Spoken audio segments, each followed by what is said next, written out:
우리 12월 첫째 주 우리 일부 예배를 우리 하나님 앞에 신령과 진정으로 드리도록 하겠습니다. 우리 다 같이 묵도하시겠습니다.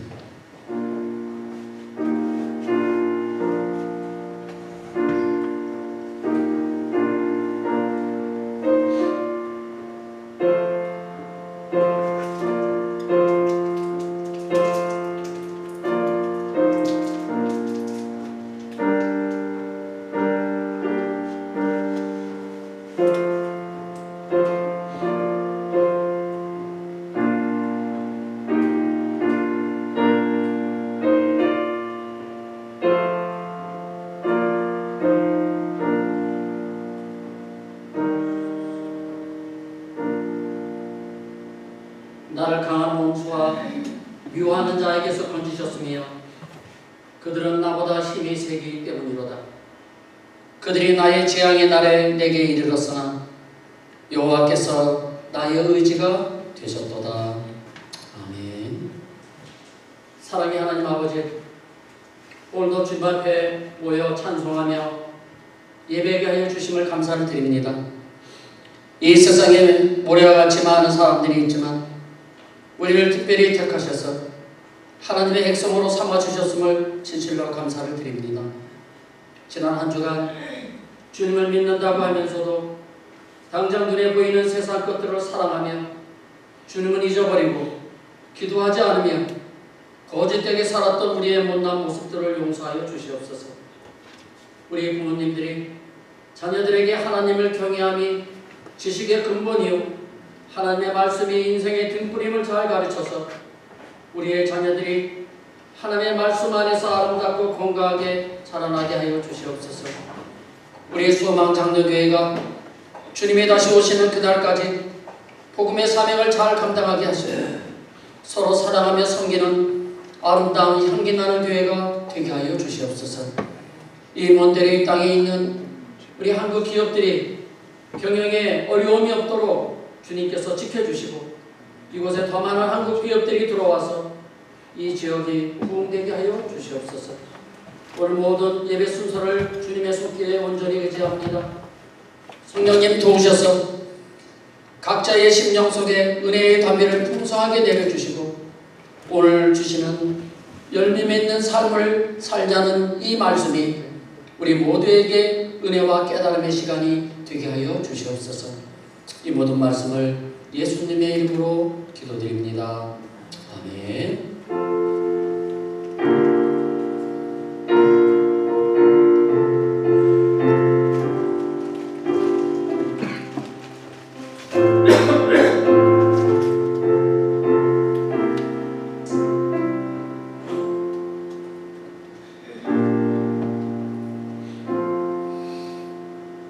우리 다 같이 일어나셔서 찬송가 28장을 부르시겠습니다.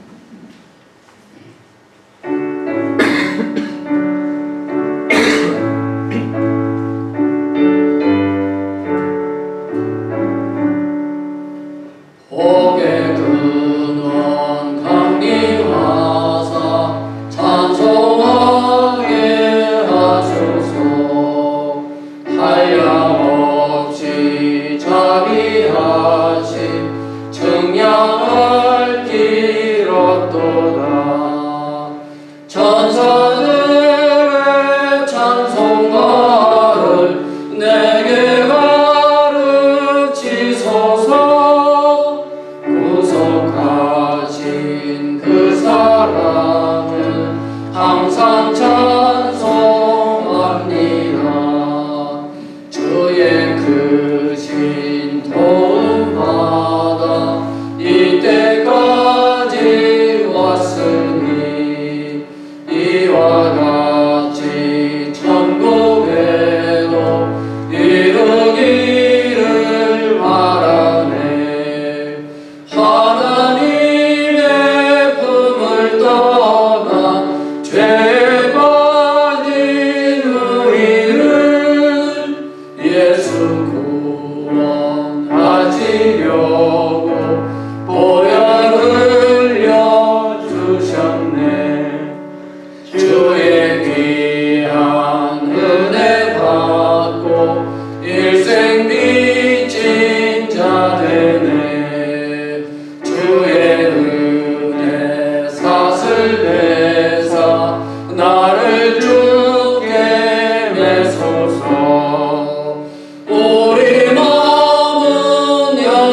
성시교도 115번이 되겠습니다. 구주강림 첫 번째 시간입니다.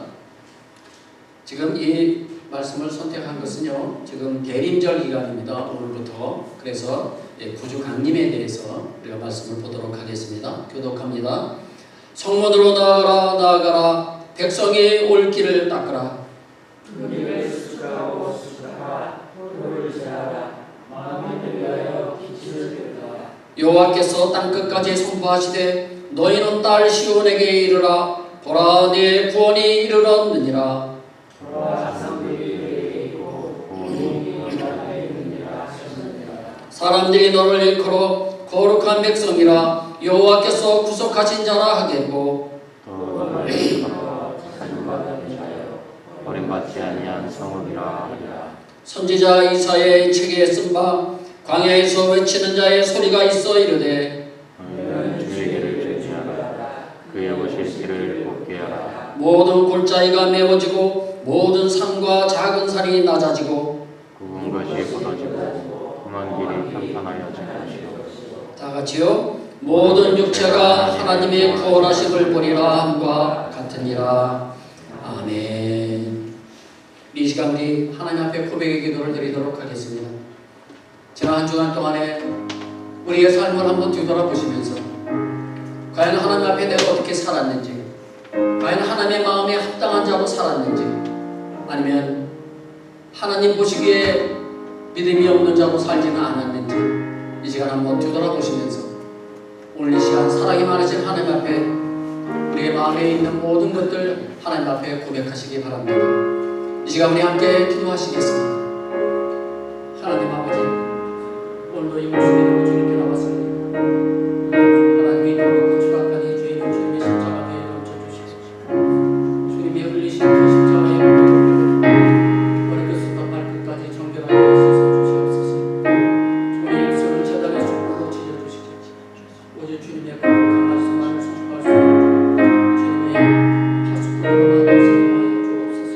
하나님, 오늘도 모든 예배를 통하여 주님 홀로 영광 받아주시고 우리 모든 성도들에게 은혜와 감동과 깨달음의 시간이 되게 하여 주옵소서. 올 한 해를 잘 마감하고 내년 한 해 내가 어떻게 살아야 될 것인지 다시 한번 계획하고 다시 한번 결심하는 그런 시간 되게 하여 주옵소서. 예수님.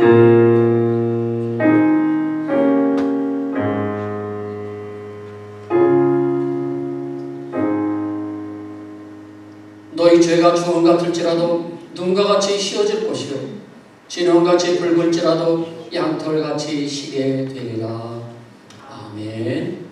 전능하사 천지를 만드신 하나님 아버지를 내가 믿사오며 그 외아들 우리 주 예수 그리스도를 믿사오니 이는 성령으로 잉태하사 동정녀 마리아에게 나시고 본디오 빌라도에게 고난을 받으사 십자가에 못 박혀 죽으시고 장사한 지 사흘 만에 죽은 자 가운데서 다시 살아나시며 하늘에 오르사 전능하신 하나님 우편에 앉아 계시다가 저리로서 산자와 죽은 자를 심판하러 오시리라. 성령을 믿사오며 거룩한 공예와 성도가 서로 교통하는 것과 죄를 사하여 주시는 것과 몸이 다시 사는 것과 영원히 사는 것을 믿사옵나이다. 아멘. 우리 찬송가 95장을 부르시겠습니다. 나의 기쁨, 나의 소망 되시며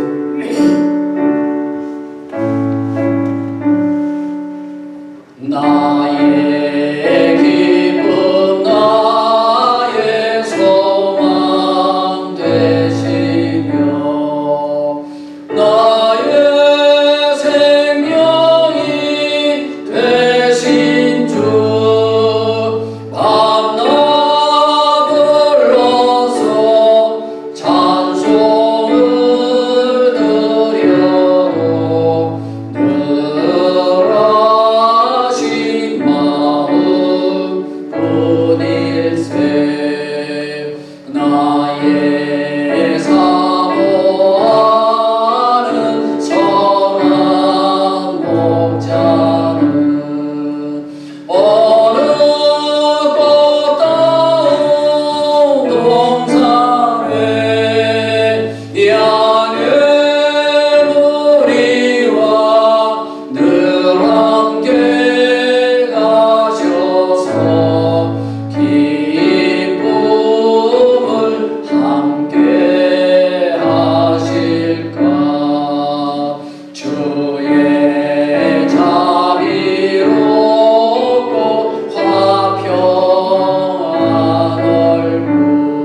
오늘 하나님께서 우리에게 주신 말씀은 요한복음 15장 6절 한 절 말씀입니다.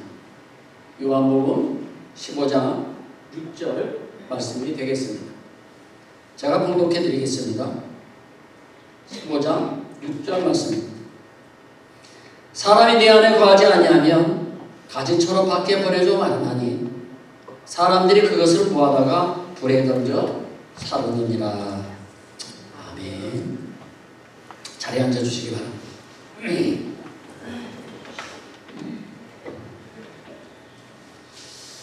지난 한 주간도 수고들 많이 하셨습니다. 오늘 주시는 하나님의 말씀을 우리가 들으면서 또 올 한 해를 잘 마무리하시고 내년에는 내가 어떻게 살아야 되겠는지 한번 여러분들 한번 계획하시고 또 다시 한번 생각하시는 그런 귀한 시간이 되시기를 바랍니다. 오늘 일부 예배 나오신 여러분들 주님의 이름으로 축복합니다. 오늘 말씀의 제목은요, 열매 맺는 삶을 삽시다 라고 하는 것이 오늘 말씀의 제목입니다. 과연 열매를 맺는 것이 과연 누구의 뜻이냐, 그리고 과연 열매를 맺어야 되는데 무슨 열매를 맺어야 되느냐, 이 부분에 대해서 제가 말씀을 드리겠습니다. 오늘은 대림절이 시작되는 첫 번째 주일입니다. 대림절은 예수님의 탄생을 기다리는 4주간을 말합니다. 따라서 올해는 12월 3일부터 12월 24일까지가 대림절 기간이 되겠습니다. 이 기간에는 예수 그리스도의 탄생을 기뻐하고 주님의 재림을 기다리는 데 의미가 있습니다. 전통적으로 이 4주간 동안은요, 요란한 행사를 금하고 침묵과 경건과 자숙과 반성의 시간을 우리의 믿음의 선배들이 주로 가졌습니다. 그러니까 우리도 이 4주간 동안은 어떤 요란한 행사 같은 거 여러분들 자제하시고, 그리고 1년을 뒤돌아보면서 우리가 자숙하고 반성하고 그런 시간이 되었으면 합니다. 그런 의미에서 올해를 마무리하는 12월 한 달 동안은요, 요한복음 15장을 중심으로 해가지고 말씀을 보도록 하겠습니다. 4주간 동안 제가 15장을 중심으로 말씀을 보는데요, 오늘 12월 첫째 주일인 오늘은 요한복음 15장 6절 말씀을 보도록 하겠습니다. 우리 같이 한번 읽겠습니다. 15장 6절입니다.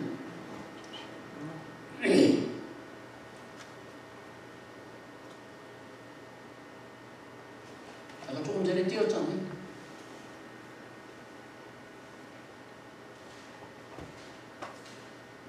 우리 같이 한번 읽겠습니다. 시작. 사람이 이거 아닌데요? 16절 말씀인데요. 15장 6절로 되어 있어요? 16절. 자, 같이 읽겠습니다. 시작. 너희가 나를 택한 것이 아니요 내가 너희를 택하여 세웠나니 이는 너희로 가서 열매를 맺게 하고 또 너희의 열매가 항상 있게 하여 내 이름으로 아버지께 무엇을 구하든지 다 받게 하려 함이라. 아멘. 오늘 방송 제일 오늘 본문 말씀도요 16절입니다. 네, 16절도 되어 있습니다. 예. 2부 시간에 우리 좀 틀어주세요. 자, 주님께서 말씀하시기를 뭐라고 말씀하셨어요? 계속 띄워주세요. 뭐라고 했습니까? 너희를 택한 것이 너희가 나를 택한 것이 아니라 내가 너희를 택하였다. 중요한 말씀입니다. 내가 하나님을 택한 것이 아닙니다. 많은 사람들은요, 내가 하나님을 택했다고 생각을 합니다. 그렇지 않습니다.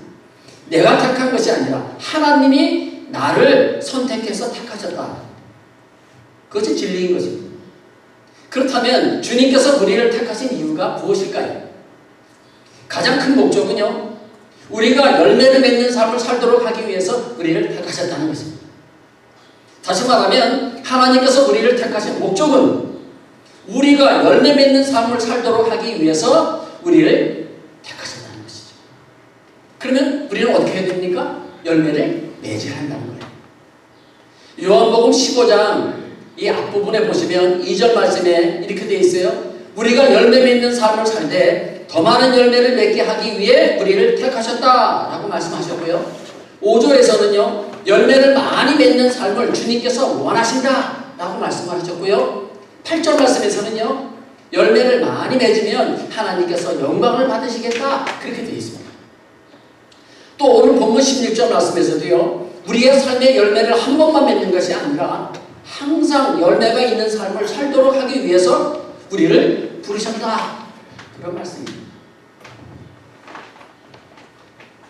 이 모든 것이 다 주님의 뜻인 것입니다. 주님의 뜻은 단 한 가지입니다. 우리가 열매 맺는 삶을 살기를 원하신다. 그거 하나입니다. 중요한 사실은요. 우리의 삶 가운데 열매를 맺는 삶을 살아야 한다는 것입니다. 그것이 우리를 향하신 주님의 뜻이기 때문입니다. 더 놀라운 사실은요. 하나님께서 세상을 창조하실 때에 하나님의 관심은요. 처음부터 열매에 있었습니다. 자, 한번 보실까요? 창세기 1장 11절 12절 말씀입니다. 하나님이 이르시되 땅은 풀과 씨 맺는 채소와 각기 종류대로 씨 가진 열매 맺는 나무를 내라 하시니 그대로 되어 땅이 풀과 각기 종류대로 씨 맺는 채소와 각기 종류대로 씨 가진 열매 맺는 나무를 내니 하나님이 보시기에 좋았더라. 아멘. 이 말씀은요. 창조의 세 번째 있었던 날입니다. 사건입니다. 주님은요. 처음 세상을 창조하실 때부터요. 땅에게 그냥 채소를 내라고 하신 것이 아닙니다. 다시 한번 띄워주세요. 뭐라고 그랬습니까? 씨 맺는 채소, 씨 맺는 채소를 내라. 그렇게 말씀하셨어요. 씨 없는 채소가 아니라 씨 맺는 채소. 그러니까 열매가 있는 채소를 내라. 라고 말씀하신 것입니다. 그러니까 열매가 얼마나 중요하겠어요? 또 나무를 만드실 때도요. 씨 가진 열매 맺는 나무를 내라고 말씀하시니 그대로 되었습니다. 이처럼 하나님의 관심은요. 늘 열매에 있었어요. 따라서 사람도 열매 맺는 삶을 살기를 하나님은 지금도 원하고 계신다는 사실이죠. 그렇다면 여러분은 열매 맺는 삶을 살고 계십니까? 여러분들 각자가 한번 생각해 보십시오. 과연 내 삶에 열매를 많이 맺고 있나? 아니면 열매가 하나도 없나? 한번 여러분들이 한번 생각해 보시면서 오늘 말씀을 한번 잘 들어보시기 바랍니다. 그런데요, 여러분, 열매를 맺지 않으면 어떻게 될까요? 아무 상관이 없나요? 그렇지 않습니다. 자, 2절 말씀 우리 같이 한번 읽겠습니다. 자, 2절입니다. 시작. 무릇 내게 붙어 있어 열매를 맺지 않은 가지는 하나님께서 그것을 제거해 버리시고 무릇 열매를 맺는 가지는 더 열매를 맺게 하려 하여 그것을 깨끗하게 하시느니라. 아멘. 열매를 맺지 않는 가지는요 제거해 버리신다는 것입니다. 아예 잘라버린다는 거예요. 어떻게 보면 무서운 말씀이죠. 또 6절 말씀에도요. 6절 말씀 사람이 내 안에 거하지 아니하면 가지처럼 밖에 버려져 마르나니 사람들이 그것을 모아다가 불에 던져 사르느니라. 아멘. 열매를 맺지 않는 가지는요 모아가지고요 불에 던져서 살라버린다는 거죠. 불태워버린다는 거죠. 이처럼 열매를 맺지 않으면 찍어버리는지 아니면 모아서 불에 던져서 살인하는 것입니다. 여기서 우리는 하나님의 이 단호한 마음을 우리가 알 수가 있습니다. 예수님께서는 누가복음 13장 6절 9절에서 이렇게 말씀하셨어요. 이에 비유로 말씀하시되 한 사람이 포도원에 무화과나무를 심은 것이 있더니 와서 그 열매를 구하였으나 얻지 못한지라. 포도원 지게에 이르되 내가 3년을 와서 이 나무 무화과나무에서 열매를 구하되 얻지 못하니 찍어버리라. 어찌 땅만 버리게 하겠느냐. 대답하여 이르되 주인이여 금년에도 그대로 두소서. 내가 도릅하고 고름을 줄이니 이후에 만일 열매가 열면 좋거니와 그렇지 않으면 찍어버리소서 하였다 하시니라. 아멘. 주인이 포도원에 무화과나무를 심고요 3년 동안 매년 와가지고요 열매가 맺었나 확인을 했어요. 그런데 열매를 얻지 못하는 것입니다. 열매가 맺질 않는 거예요. 3년 동안 1년 후에 와서 열매를 확인했는데 없고 그 다음에도 와도 없고 3년째 그렇게 기다렸는데도 열매를 얻지 못하니 주인이 포도원 지게를 불러가지고요 이 나무를 찍어버려라 그렇게 말씀하십니다. 이것이 주님의 원칙입니다. 열매를 맺는 나무를 심었는데요, 매년 볼 때마다 열매를 맺지 못하면 1년을 기다리고 또 1년을 기다리고 3년을 기다려도 열매를 맺지 못하면 이제 더 이상 땅을 버리면 안 되니까 찍어버리라는 것입니다. 땅만 버린다는 것이죠. 이것이 주님의 마음인 것입니다. 아주 단호한 마음이죠. 우리도 그렇지 않습니까? 우리가 과일나무를 심었으면 열매 맺는 것이 정상 아닙니까? 기대하고 있잖아요. 1년을 기다리고 2년을 기다리고 3년을 기다려도 열매가 없으면 여러분들 같으면 어떻게 하십니까? 그대로 그냥 계속 놔둬요? 그렇지 않잖아요. 땅만 버리니까 어떻게 해요? 찍어버리죠. 그리고 땅을 갈아엎고 열매 맺는 새로운 나무를 심지 않겠습니까? 우리도 마찬가지 아니겠어요? 주인이 찍어버리라고 하니까 이 포도원을 관리하는 이 포도원 지기가요, 주인에게 이렇게 말하죠. 주인님, 한 번만 더 기회를 주십시오. 한 번만 더. 금년에도 그대로 두시면 이번에는 내가 두릅하고 거름을 주어가지고요, 열매를 맺도록 내가 열심히 한번 키워보겠습니다. 만일 그래도요, 열매를 맺지 못하면 그때 찍어버리소서. 그렇게 이 포도원 지기가 주인에게 말합니다. 사실 이 마음은요, 제가 이 말씀을 준비하면서 제가 그것을 느꼈어요. 이 포도원 지기의 마음이 이 목사의 마음과 같아요. 1년을 기다리고 또 2년을 기다려서 저 성도님이 변화되기를 그렇게 기다리면서 기도하면서 변화되기를 기다리는데 변화되지 않으면 참 안타까운 그 심정. 그 심정이, 이 포도원 지기의 심정이 마치 이 목사의 마음과 같구나. 제가 그것을 느꼈습니다. 주님의 이 비유의 말씀의 의미는요, 무엇인가 하면요, 우리의 삶 가운데 열매를 맺는 것이 정상이라는 것입니다.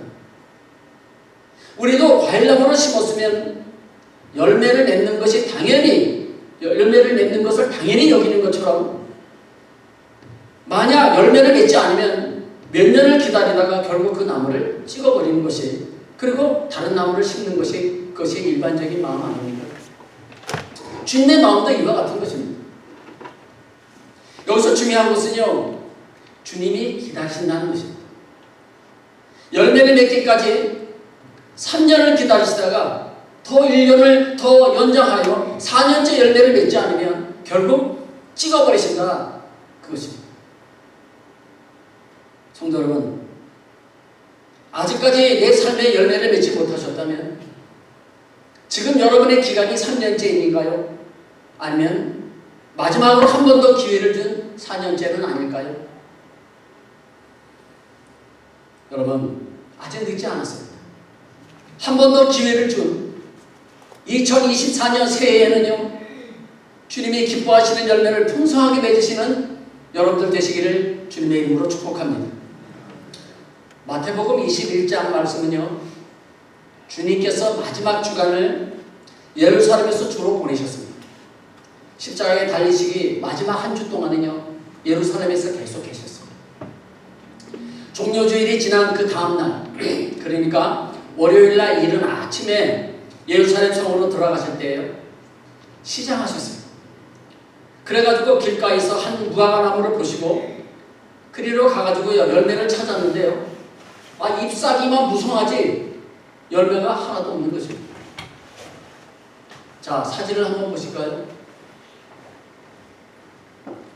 자, 예수님이 아무리 둘러봐도 잎사귀만 무성하지 열매가 보이지 않습니다. 사실 무화과 열매는요, 이렇게 생겼어요. 다음 사진. 여러분들도 아시는 것처럼, 자, 이렇게 생긴 게 무화과 열매죠. 이 무화과 열매가 당연히 열려야 되는데요, 열매는 하나도 없고 다 잎만 무성한 것입니다. 그러자 주님께서는요, 놀라운 말씀을 하셨어요.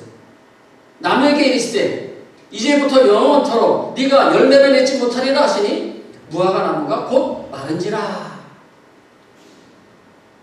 사실 잎이 무성하면 그 나무에서 열매를 기대하는 것은 당연하지 않습니까? 그런데 기대와는 달리 열매가 없으니까 그 나무의 원래의 목적을 상실했기 때문에, 그래서 주님께서 저주하신 것입니다. 그러자 즉시 나무가 말라버렸어요. 다음 사진.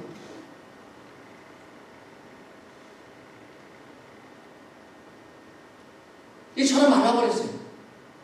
제자들도 깜짝 놀랐어요. 이 말씀은 그냥 무화과나무를 가리킨 말씀이 아니라 첫 번째는요, 이것은 이스라엘 백성들을 가리킨 말씀이에요. 두 번째는요, 이 무화과나무가 의미하는 것은 예수를 믿는 모든 성도들을 가리켜서 말하는 것입니다. 그래서 예수님께서 비유로 무화과나무를 비유로 말씀하신 거예요. 여기서 중요한 것은 예수를 믿는 성도들에게 비유로 말씀하신 거예요.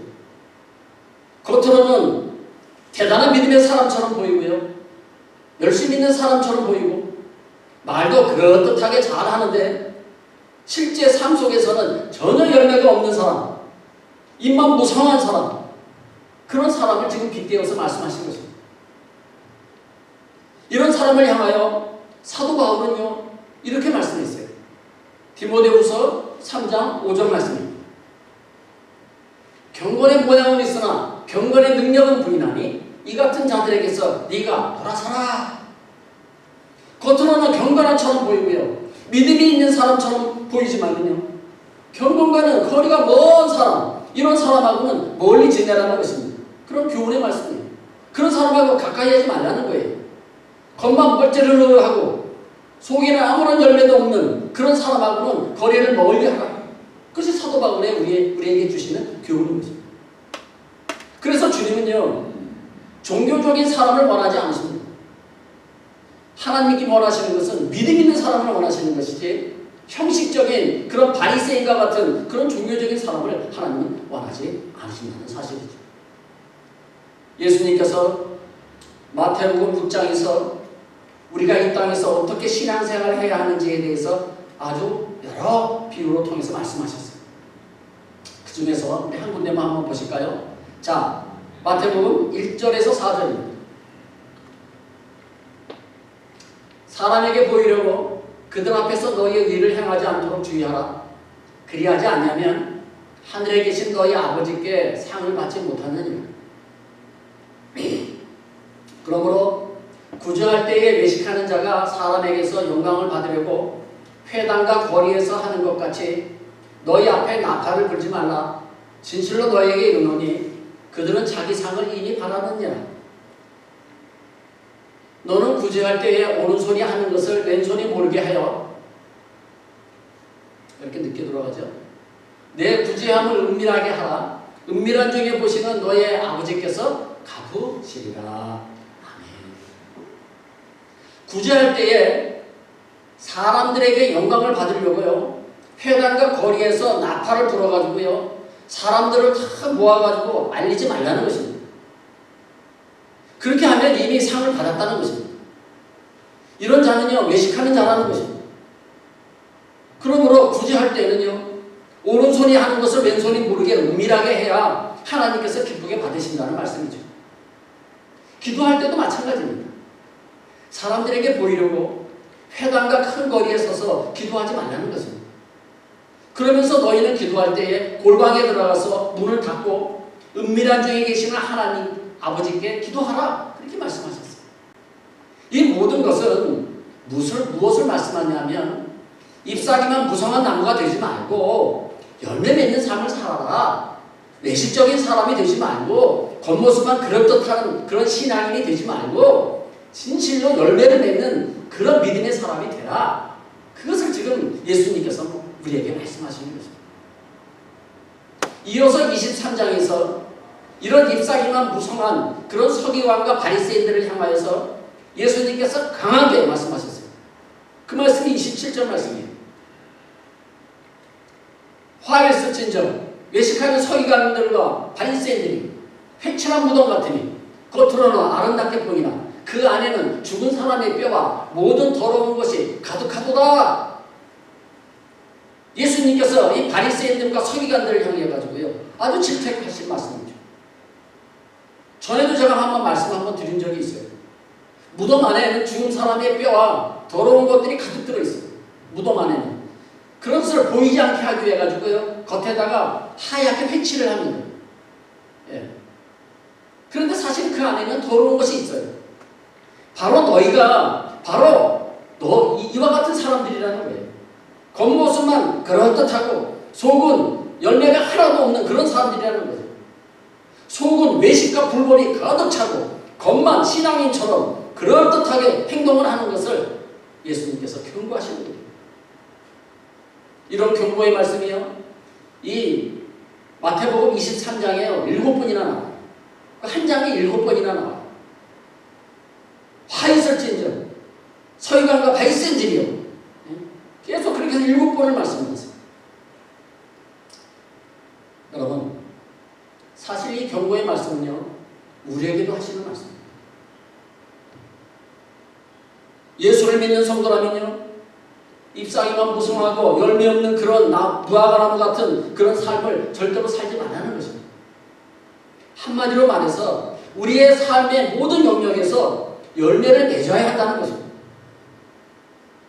그렇다면 성도 여러분, 열매하면 생각나는 게 있나요? 뭐가 있어요? 열매하면 생각나는 게 뭡니까? 성령의 9가지 열매가 있잖아요. 이것을 맺어야 한다는 거예요. 자, 갈라디아서 5장 22, 23절 말씀을 보시겠습니다. 우리 같이 한번 읽겠습니다.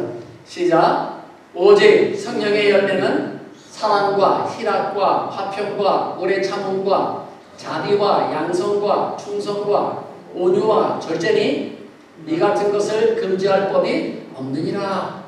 아멘.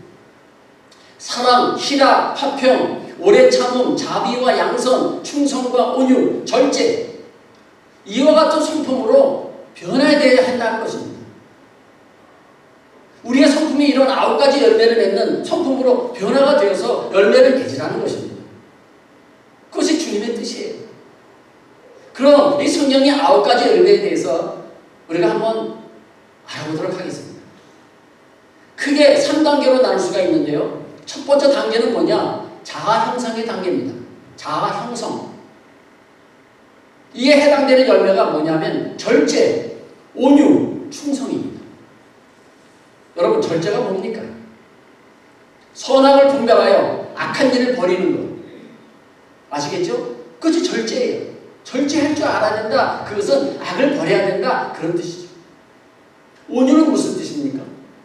선한 것을 잘 받아들이는 성품. 그래서 온유해요. 온유한 자라 이렇게 우리가 말하잖아요. 충성은 뭐죠? 충성은 성실이라고도 말할 수가 있는데요. 정직하고 근면한 성품을 말하는 것입니다. 정직하고 근면한 성품. 그것이 바로 충성이에요. 두 번째 단계는요. 관계 형성의 단계입니다. 사람들과의 관계 형성. 거기에 해당되는 것이 뭐냐? 양선, 자비, 오래 참음이에요. 이 세 가지가 해당이 돼요. 그렇다면 여러분, 양선이 뭐죠? 양선. 우리가 많이 읽으면서도 양선이 무슨 뜻인지 잘 이해를 못하죠? 친절이라고 할 수가 있는데요. 친절. 모든 사람을 인격적으로 대하는 거예요. 이것이 바로 양선이에요. 자비는 뭡니까? 자기가 좀 손해를 보더라도요, 다른 사람을 배려하고 도와주는 것. 그게 자비예요. 하나님이 원하시는 성품, 바로 이것을 원하시는 거죠.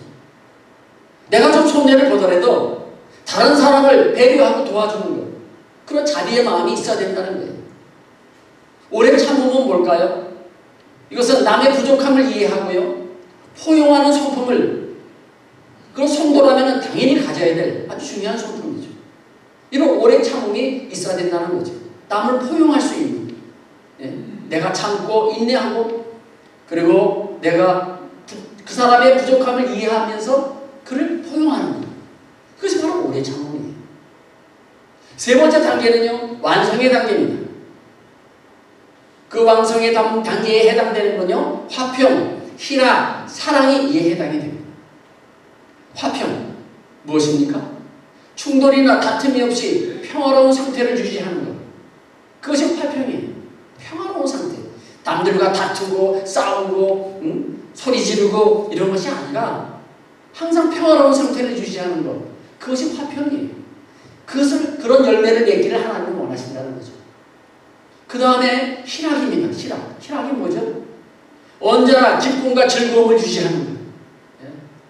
짜증내고 화내고가 아니라 언제나 기쁨과 즐거움을 유지하는 것. 그런 열매를 하나님이 원하시는 겁니다. 희락. 그럼 마지막으로 사랑. 사랑은 제가 얘기 안 해도 여러분들 다 아시는 말씀이죠. 성령의 9가지 열매 중에서 가장 높은 단계입니다. 바로 하나님의 완전한 사랑을 닮은 소품이 바로 사랑입니다. 한마디로 이 성령의 9가지 열매는요, 무엇이라고 말할 수가 있느냐? 예수님의 성품을 말하는 것입니다. 예수님은 이 9가지 성품을 다 가지고 계세요. 그러므로 우리 예수 믿는 우리들도 예수님의 이 9가지 성품을 우리가 가져야 한다는 것이죠. 열매는 시간이 지나면 지날수록 더 예쁘고 먹음직스럽게 자라지 않습니까? 하루 만에 열매가 맺히지 않습니다. 이처럼 우리의 성품도요, 시간이 지나면 지날수록요, 점점 더 아름답고 그렇게 먹음직스럽게 자라나야 한다는 거예요.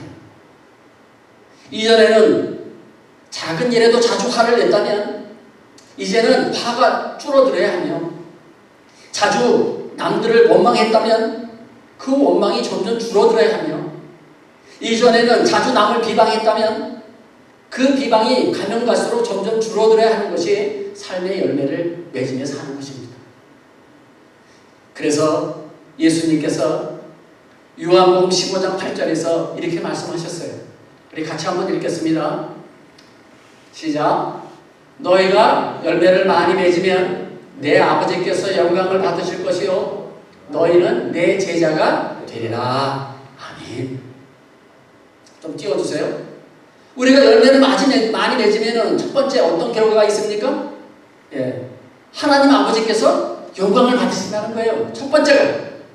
아시겠어요? 그래, 하나님께 우리가 영광을 돌리는 것은 바로 뭐냐? 우리가 열매를 맺는 거예요. 성령의 9가지 열매를 맺는 거예요. 그것이 하나님께 영광을 돌리는 거죠. 우리의 삶에서 아름다운 열매를 맺는 것을 보면 주위에 있는 사람들이 무엇을 느끼겠습니까? 바로 우리 안에 있는 하나님을 보게 되지 않겠어요? 사실 여러분들 직장생활 하시는 분들, 특히 믿지 않는 사람들과 함께 이 직장생활 하는 거 쉽지 않습니다. 저도 13년 동안 직장생활 해봐서 저도 잘 알지요. 쉽지 않아요. 예수를 믿는다고 하면서 믿지 않는 사람들과 똑같이 욕하고 똑같이 게으르고 똑같이 화를 내고 똑같이 비방을 한다면 그 주위에 있는 사람들이 볼 때 우리를 어떻게 보겠어요? 내 안에 계시는 하나님을 보겠어요? 아니면 무엇을 보겠어요?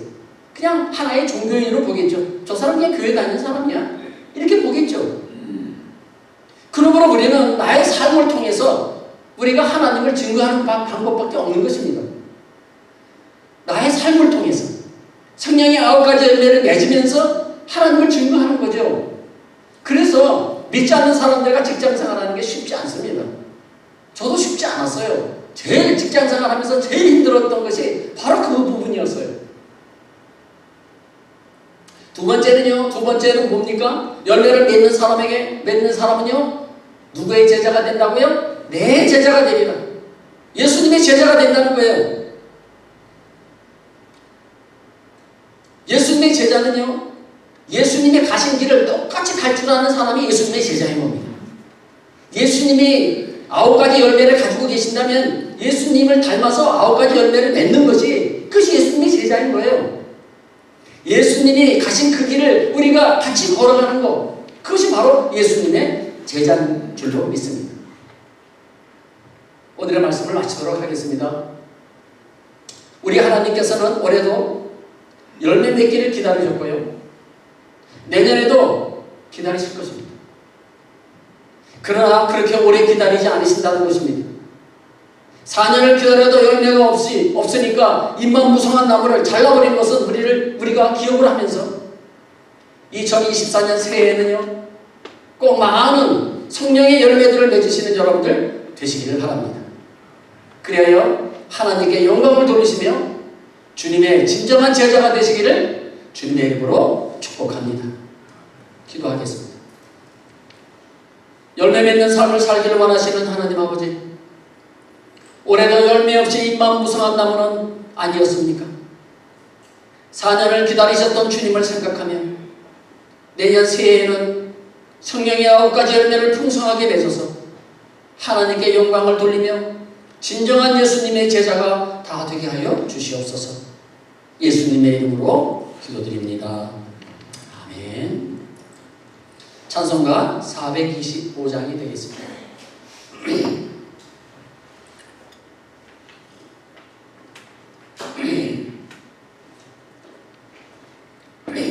주님의 뜻을 이루소서.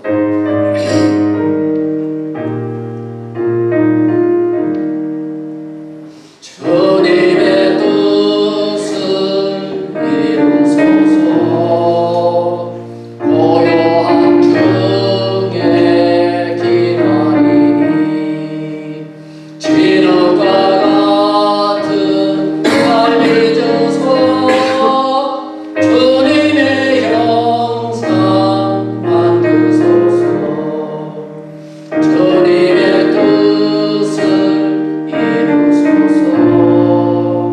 주님 발 앞에 엎드리니 나의 맘속을 살피셔서 눈보다 이해하옵소서. 주님의 뜻을 이루소서.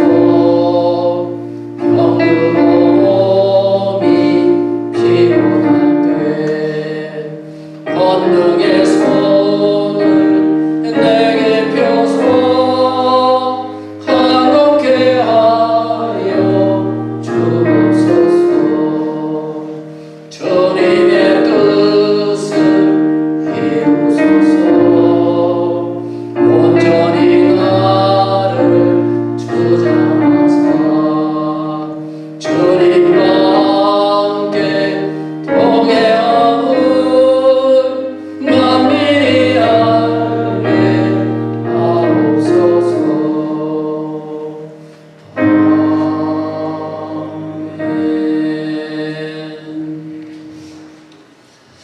여러분들이 드리는 예물은 제가 2부 시간에 제가 함께 기도하도록 그렇게 하겠습니다.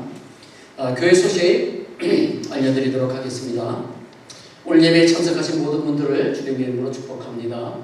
오늘부터 성탄절 전날까지, 그러니까 12월 24일까지 4주간 동안은요 대강절 기간입니다.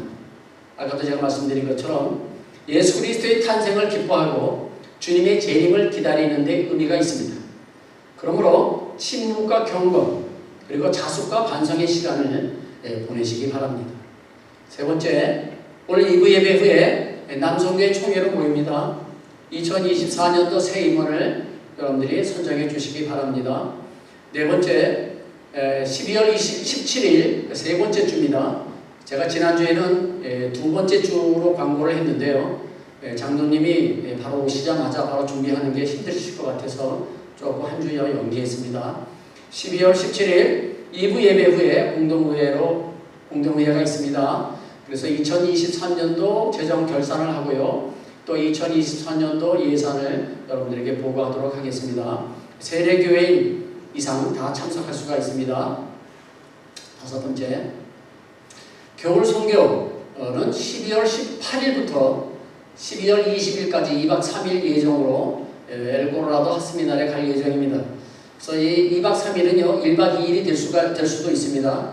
왜냐하면 주일학교가 준비가 되면 2박 3일로 가는데요. 그렇지 않으면 1박 2일로 행사를 하려고 합니다.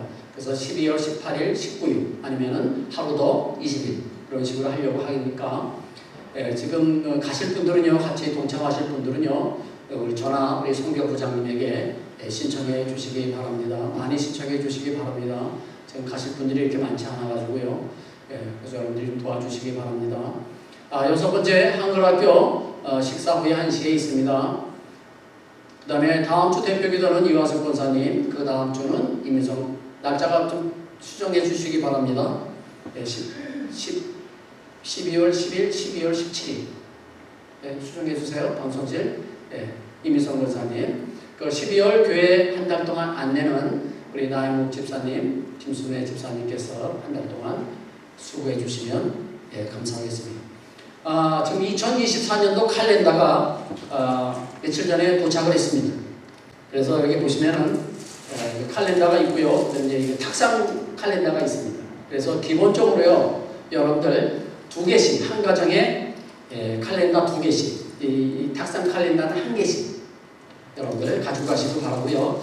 나중에 혹시 다 나눠주고 나서 또 혹시 필요하신 분들이 계시면은 제가 드릴 테니까 여러분들 저한테 아니면 우리 사모에게 개인적으로 말씀해 주시면 나중에 드리도록 그렇게 하겠습니다. 일단 다 나눠드리고 그리고 과연 몇 개가 남는지 그때 가서 보겠습니다.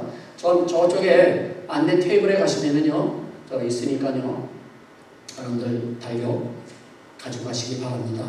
이 시간 우리 다 함께 일어나셔서요, 우리 찬송가 우리 부르시고 마치도록 하겠습니다. 예수 따라가며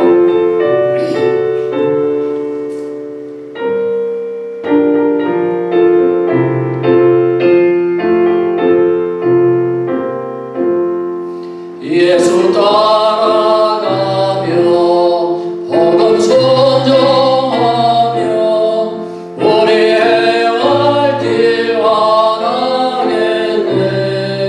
주를 의지하며 순종하는 자를 주가 늘 함께 하시리라. 의지하고 순종하는 길은 예수 안에 즐겁고 복된 길이로다. 아멘. 지금은 우리 구주 예수 그리스도의 은혜와 하나님의 크고 만극하신 사랑하신 것, 성령님의 교통교감 충만하신 은혜가 오늘 말씀을 듣고 내년에는 꼭 풍성한 9가지 성령의 열매를 맺기를 원하며 떠나는 우리 모든 성도님들 머리 위에, 그들의 가정과 직장과 사업장 위에, 그리고 우리 소망장로교회 위에, 그리고 우리의 조국 대한민국, 우리가 살고 있는 이 멕시코 땅 위에 지금부터 영원토록 함께 계실지어다.